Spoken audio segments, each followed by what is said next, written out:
Trading apa investasi sih supaya cepat profit? Mari kita cari tahu. Let's go.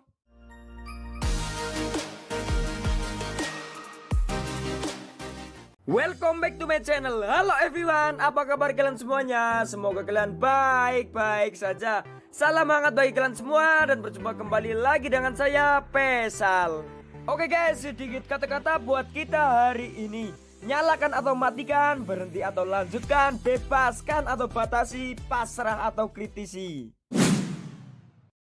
Investasi pada umumnya adalah kegiatan membeli aset kripto untuk disimpan dalam jangka waktu yang lama. Dan aset tersebut hanya disimpan saja, berbeda dengan trading yang memanfaatkan volatilitas pasar untuk membeli dan menjual aset kripto dalam waktu yang cukup singkat. Oke guys, jika kalian penasaran dengan apa itu trading dan apa itu investasi dan ingin tahu lebih dalam, tonton terus video ini sampai akhir, jangan di skip supaya kalian tidak gagal paham dengan topik kita kali ini. Jadi untuk trading itu kita berusaha membeli dengan harga serendah mungkin lalu menjualnya pada harga tinggi. Namun gak selalu trading itu semulus itu. Terkadang ada hal-hal anomali yang terjadi di market, juga faktor supply demand, tren dan lain sebagainya yang menyebabkan harga naik turun. Sehingga trading selain punya potensi keuntungan juga punya potensi kerugian yang cukup besar, terutama di kripto yang volatilitasnya cukup mengerikan, bisa naik hingga ratusan persen dalam sehari, bisa juga minus 40%, bahkan 50% dalam sehari dan berlanjut lagi ke bawah pada esok harinya. Makanya buat yang mau trading, resiko ini akan selalu ada, jadi berhati-hatilah dan pelajari token atau koin yang ingin kita tradingkan terlebih dahulu.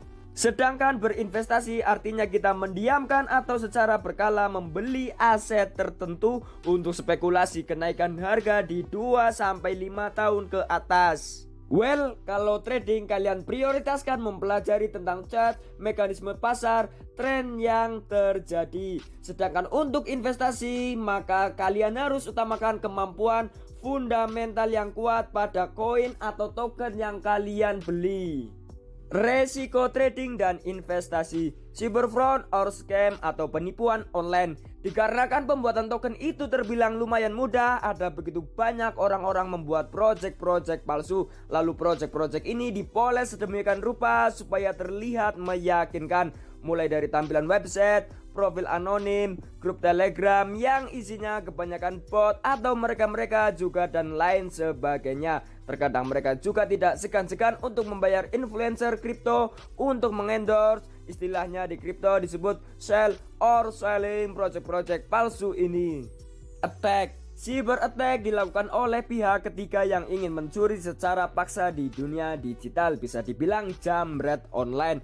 Attack ini merupakan salah satu peretasan yang sangat mungkin terjadi pada jaringan blockchain, di mana satu entitas atau organisasi dapat mengontrol sebagian besar tingkat hash, berpotensi menyebabkan gangguan jaringan. Penyerang akan memiliki mining power yang cukup untuk dengan sengaja mengecualikan atau mengubah urutan transaksi. Mereka juga bisa membalikan transaksi yang mereka buat saat memegang kendali yang menyebabkan mereka bisa melakukan double spending, yaitu tindakan di mana sebenarnya misalnya 100 Ethereum sudah ditransfer keluar dari rekening B tapi masih ada di rekening B untuk ditransfer ulang. Nah, kalau serangan ini berhasil juga akan memungkinkan penyerang untuk mencegah beberapa atau semua transaksi untuk terkonfirmasi, penolakan transaksi layanan atau untuk mencegah beberapa atau semua penambang lain dari proses mining yang mengakibatkan apa yang dikenal sebagai mining monopoli.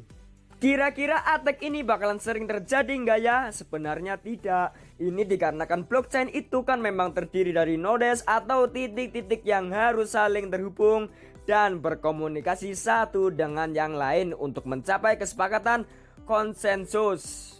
Dan inilah kenapa jaringan blockchain bisa dibilang cukup aman. Di jaringan blockchain dengan sistem proof of work sendiri, seperti halnya Bitcoin, semakin tinggi hash rate yang memiliki penambang maka semakin sulit untuk memecahkan persoalan matematika yang ada di sistem. Dengan terus meningkatnya harga Bitcoin maka akan meningkatkan ketertarikan jumlah penambang sehingga akan menghasilkan ekosistem yang kompetitif. Di dalam white papernya, Satoshi Nakamoto menjelaskan bahwa untuk mengatasi ini adalah insentif yang diberikan kepada para miner yang tujuan agar setiap nodes tidak melakukan manipulasi jaringan. Di sisi lain, untuk mengontrol jaringan dengan skala sebesar itu membutuhkan biaya yang tidak sedikit. Resiko bisnis. Ide awalnya penciptaan token-token yang ada di kripto sebagai bentuk fundraising dari masyarakat ke masyarakat ini dikarenakan sebagai pembisnis ketika membutuhkan modal untuk scale up. Di industri keuangan tradisional harus melalui birokrasi yang panjang, mulai dari pengajuan, jaminan hingga bunga yang dibayarkan pun cukup besar.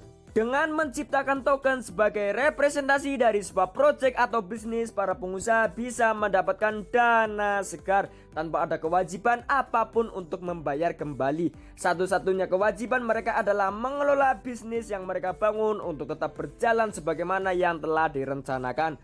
Proyek-proyek yang telah berjalan dan memiliki potensi baik sekalipun terkadang harus mundur secara perlahan karena tidak mampu bersaing dengan keadaan dan kompetitor. Seringkali ini sangat berdampak pada harga token yang ada, sehingga bagi investor yang kurang sigap atau terlalu bias dalam menganalisa keadaan akan sangat berdampak pada harga token yang terkait. Salah kirim rekening atau detail yang kurang lengkap, nggak seperti sistem bank konvensional yang dimana ada satu institusi yang akan mengatur transaksi pada cryptocurrency. Semua self-service, bahkan saat sistem pertransferannya juga menggunakan kode-kode unik yang panjang sehingga akan sulit untuk diingat. Ini artinya kita harus lebih ekstra hati-hati dalam bertransaksi di dalam industri cryptocurrency. Sehingga satu-satunya cara untuk mengembalikan aset yang kita punya adalah dengan cara melacak owner dari alamat tersebut dan meminta aset kita ditransfer kembali, yang mana hampir mustahil itu terjadi. Hilang tanpa ada jaminan dari pihak manapun. Ada istilah di industri kripto yang harus kita semua pegang erat-erat. Not your cash, not your coin. Kenapa ini sangat-sangat amat penting? Pada dasarnya setiap aset digital yang kita miliki itu terdiri dari dua address, public key dan private key. Public key fungsinya sama seperti rekening yang biasa tertera secara publik, ya, untuk menerima transferan. Sedangkan private key itu mirip seperti nomor PIN. Paham berbedanya? Public key nomor rekening, private key nomor PIN. Public key untuk menerima dana, sedangkan private key untuk mengakses dana tersebut. Ketika kita meletakkan aset kita, token atau koin pada suatu exchange, pada dasarnya kita tidak memiliki kontrol penuh atas aset kita. Ini dikarenakan kita sebenarnya menitipkan harta kita di rumah orang lain. Nah, secara tidak langsung kita juga sebenarnya sudah memberikan kontrol dan kepercayaan dana kita terhadap exchange termasuk nomor PIN tadi. Resiko pasar dikarenakan volatilitas harga yang sangat tinggi. Aset kripto sangat menarik dikarenakan volatilitas harganya yang sangat tinggi.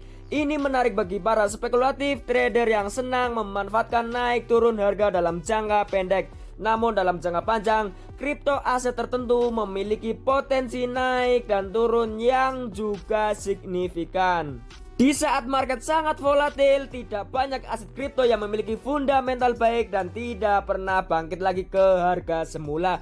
Ini dikarenakan aset kripto semata-mata hanya dilandasi oleh sensasi hype sesaat dan supply demand jangka pendek. Di sisi lain, orang-orang akan cenderung memilih untuk berinvestasi pada Bitcoin dikarenakan memang sebagai aset kripto utama di dalam industri.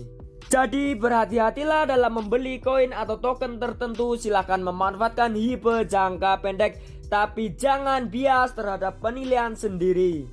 Selain itu, dalam memilih token atau koin untuk trading tidak boleh hanya berlandaskan karena harganya lebih kecil atau lebih murah dan historical. Harga tertingginya masih jauh di atas. Salah besar. Maka dari itu kita harus belajar cara menilai aset kripto, paling tidak dengan beberapa elemen fundamental dan teknikal.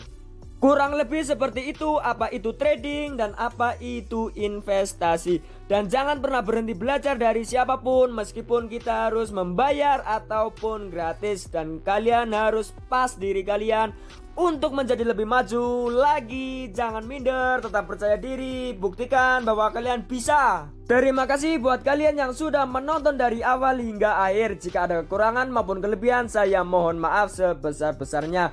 Jika kalian suka dengan video ini, kalian bisa like, comment, share, and subscribe channel ini. Dan tunggu video saya untuk yang selanjutnya.